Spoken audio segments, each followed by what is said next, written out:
De bassist is Harry Hut. Erik Tedighuis zang. Kees Mulder gitaar. Frank Huiting op toetsen. Ik denk 10 over 12 wie je verliezen takst. Ik wil een band oprichten. Ja, dat was in 2011. Ja. En de enige van het begin, dat zijn Harry en ik.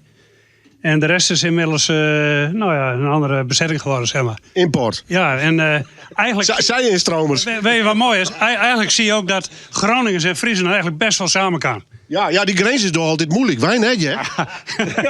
Dit verstaan ze niet, joh. Hij wil discussie hoe de muziek of ben je het erg wel aardig, hoor? Ik ben het aardig over eens, ja. Ja, gaat hartstikke goed.